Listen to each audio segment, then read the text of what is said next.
selamat malam. Renungan malam, Ye shall receive power, atau engkau akan menerima kuasa, oleh Ellen G. White, tanggal 4 Juni tahun 2025. Mari kita berdoa. Bapa kami yang di sorga, Allah pencipta langit dan bumi, laut dan segala isinya, yang kami sembah selalu melalui anak-Mu Yesus Kristus. Pada malam hari ini, kami datang menghampiri hadirat-Mu yang kudus, bersyukur dan berterima kasih oleh sebab perlindungan dan belas kasihan serta kasih Bapa yang kami terima sepanjang hari. Sehingga kami dapat menyelesaikan pekerjaan kami hari ini dengan baik, di kantor, di ladang, di pasar, dan di mana saja pun kami bekerja. Pada malam ini, kami akan mendengarkan firman-Mu. Mohon kehadiran Roh Yesus Kristus dalam hati dan pikiran kami, agar dapat mengerti firman-Mu dan hidup kami menjadi duta-duta bagi Kristus untuk mengabarkan kabar baik bagi semua orang yang jiwa-jiwa mereka binasa di dalam dosa. Beserta kami sepanjang malam hari ini, ampuni kami atas dosa dan pelanggaran yang kami lakukan. Kami persembahkan doa ini hanya di dalam nama Yesus, Tuhan dan Juru Selamat kami. Amin. Renungan malam hari ini akan dibacakan oleh Saudari Yvonne Ayurbaba. Kepada Saudari Yvonne, kami persilahkan. Terima kasih. Renungan kita pada malam hari ini tanggal 4 Juni berjudul Duta-duta bagi Kristus. Jadi kami ini adalah utusan-utusan Kristus. Seakan-akan Allah menasihati kamu dengan perantaraan kami. Dalam nama Kristus kami meminta kepadamu, berilah dirimu didamaikan dengan Allah. 2 Korintus 5 ayat 20. Kita adalah duta-duta bagi Kristus dan kita harus hidup bukan untuk menyelamatkan reputasi kita, tetapi untuk menyelamatkan jiwa-jiwa yang binasa dari kebinasaan. Usaha kita sehari-hari seharusnya adalah untuk menunjukkan kepada mereka agar mereka dapat memperoleh kebenaran dan keadilan. Daripada mencoba untuk mendapatkan simpati bagi diri kita sendiri dengan memberi orang lain kesan bahwa kita tidak dihargai, kita harus melupakan diri kita sepenuhnya. Dan jika kita gagal melakukan ini, karena kurangnya kebijaksanaan rohani dan kesalehan yang vital, Allah akan menuntut dari tangan kita jiwa-jiwa orang-orang yang seharusnya kita perjuangkan. Dia telah membuat ketentuan agar setiap pekerja dalam pelayanannya dapat memiliki kasih karunia dan kebijaksanaan sehingga ia dapat menjadi surat yang hidup, dikenal dan dibaca oleh semua orang. Dengan kewaspadaan dan doa, kita dapat menyelesaikan apa yang Tuhan rencanakan untuk kita lakukan. Dengan menjalankan tugas kita dengan setia dan tekun, dengan memperhatikan jiwa-jiwa sebagai mereka yang harus bertanggung jawab, kita dapat menyingkirkan setiap batu sandungan dari jalan orang lain. Dengan peringatan dan permohonan yang sungguh-sungguh, dengan jiwa kita sendiri yang tergerak dalam perhatian yang lembut bagi mereka yang siap binasa, kita dapat memenangkan jiwa-jiwa bagi Kristus.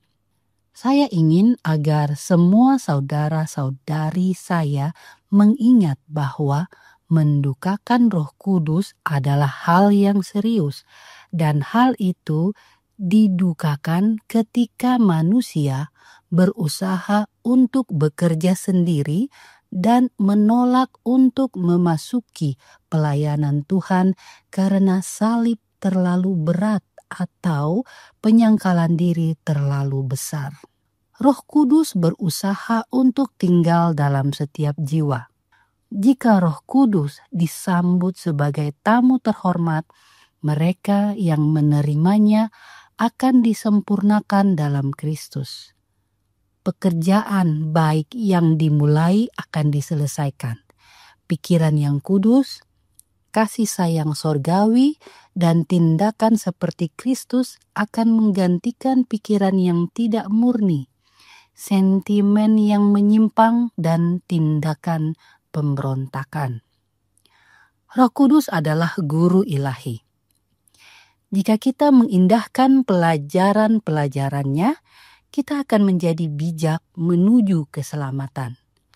Namun kita perlu menjaga hati kita dengan baik, karena terlalu sering kita melupakan petunjuk sorgawi yang telah kita terima dan berusaha untuk menjalankan kecenderungan alami dari pikiran kita yang belum disucikan. Setiap orang harus berjuang melawan dirinya sendiri. Perhatikan ajaran-ajaran Roh Kudus. Jika ini dilakukan, ajaran-ajaran itu akan diulangi lagi dan lagi sampai kesan-kesan itu sebagaimana dipimpin ke dalam batu karang selamanya. Counsels on Health 560-561. Terima kasih, Tuhan Yesus memberkati. Terima kasih atas penata layanan Saudari Yvonne Ayurbaba. Tuhan Yesus memberkati. Selamat malam, saudara dan saudara sekalian di dalam Yesus Kristus.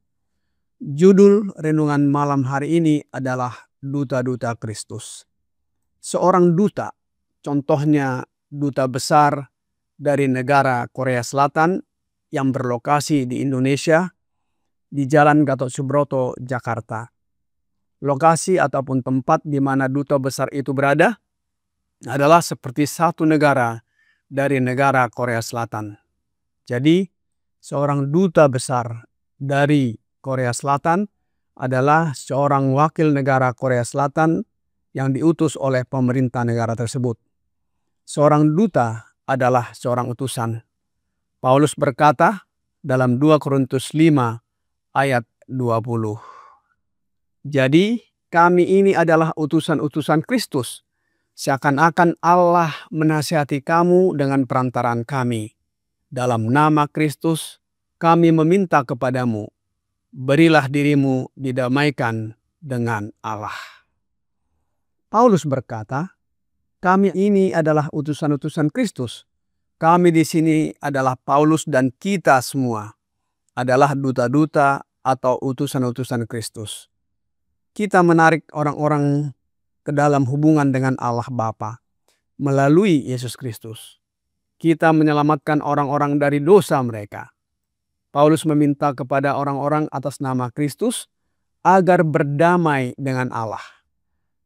Saudara, saudari, dan saya adalah wakil dari Raja Sorga di dalam Yesus. Kita mewakili Yesus dan telah diberi tugas untuk memanggil orang lain, meminta kepada orang lain agar percaya kepada Yesus sebagai utusan dan berdamai dengan Allah untuk menerima kehidupan kekal dan menjadi warga kerajaan sorga. Yohanes berkata dalam Yohanes 3 ayat 16. Karena begitu besar kasih Allah akan dunia ini, sehingga ia telah mengaruniakan anaknya yang tunggal, supaya setiap orang yang percaya kepadanya tidak binasa, melainkan beroleh hidup yang kekal. Setiap orang yang percaya kepada Yesus tidak binasa, melainkan beroleh hidup yang kekal. Yesus adalah utusan Allah Bapa. Seorang utusan melakukan apa yang diperintahkan oleh yang mengutusnya. Oleh sebab itu, Yesus berkata dalam Yohanes 5 ayat 24. Aku berkata kepadamu, sesungguhnya barang siapa mendengar perkataanku dan percaya kepada Dia yang mengutus aku, ia mempunyai hidup yang kekal dan tidak turut dihukum, sebab ia sudah pindah dari dalam maut ke dalam hidup. Orang yang mendengar perkataan Yesus dan percaya kepada Dia di sini adalah Allah Bapa yang mengutus aku yaitu Yesus.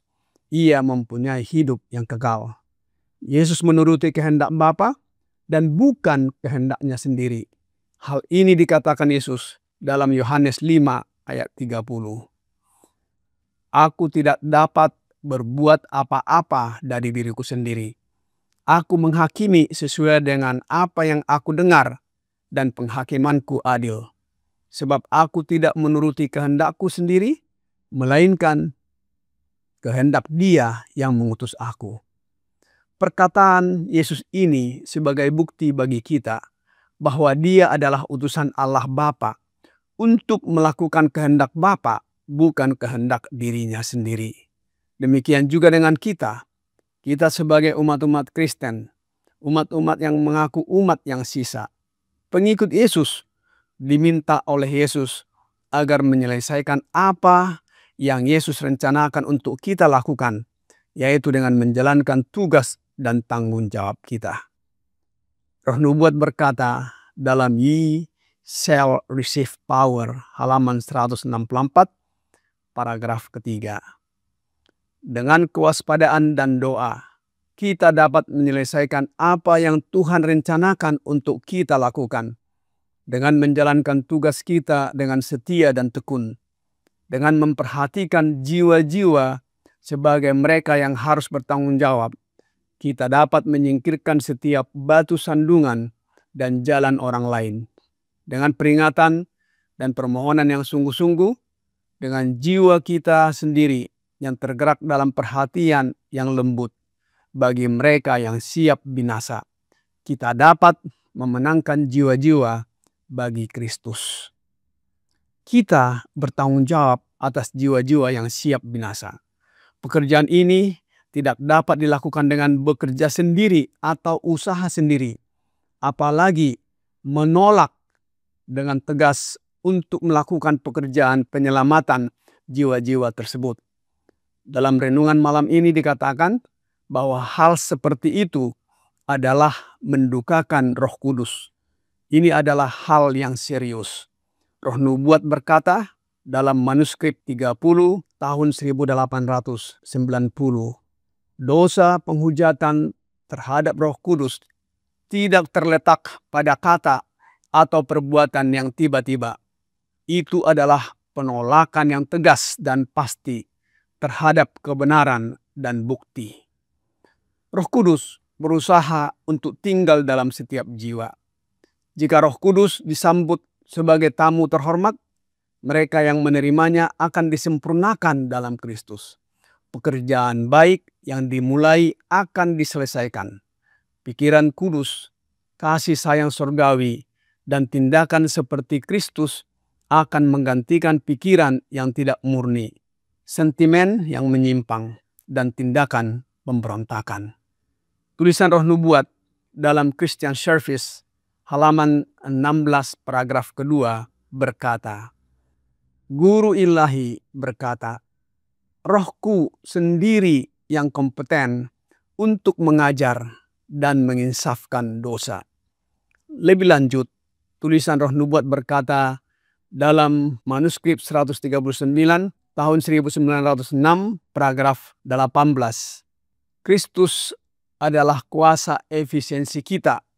Bekerja di bawah Kristus dikendalikan oleh Roh Kudusnya dan akan ada efisiensi dan kuasa.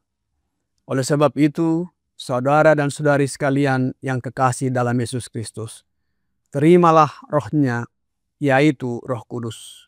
Saudara, saudari akan dimampukan untuk pekerjaan penyelamatan jiwa. Alkitab berkata dalam Wahyu 3 ayat 20, Lihat, aku berdiri di muka pintu dan mengetok. Jikalau ada orang yang mendengar suaraku dan membukakan pintu, aku akan masuk mendapatkannya, dan aku makan bersama-sama dengan dia, dan ia bersama-sama dengan aku. Lihatlah bahwa Yesus berdiri di muka pintu hati kita masing-masing dan mengetok. Bukakan pintu hati. Dia akan masuk dan mengendalikan hidup kita untuk bekerja bagi pekerjaannya menyelamatkan jiwa-jiwa. Kiranya renungan malam ini membawa perubahan dalam hidup kita. Tuhan Yesus memberkati. Mari kita berdoa. Bapa kami yang di sorga, kami bersyukur atas firman-Mu malam hari ini, di mana Yesus memilih kami untuk melaksanakan pekerjaan penyelamatan jiwa-jiwa yang akan binasa di dalam dosa.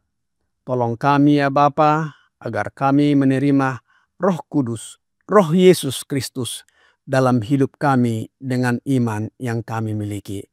Sehingga mengajar kami, menginsafkan kami atas dosa-dosa, dan bertobat, serta mengendalikan hidup kami. Tabiat kami diubahkan menjadi sama dengan tabiat Yesus. Kasihanilah kami, ya Bapa, orang berdosa ini. Mohon ampuni kami atas dosa dan kesalahan yang kami perbuat. Kami persembahkan doa ini hanya melalui Yesus Kristus yang adalah Tuhan, penolong, penghibur, perantara, dan juru selamat kami. Amin.